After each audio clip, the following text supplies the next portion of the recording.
500 টাকা হয়ে যাবে। জুতো খুলে পকেট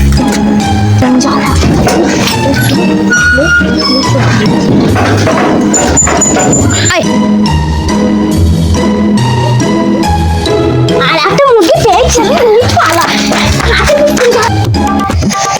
বললো এইখানে 5 টাকা পেলে 5 টাকা পেলে 500 টাকা পাবে, 5 টাকায় পেলাম না, মানে ফালতু কত বাড়ি যায়।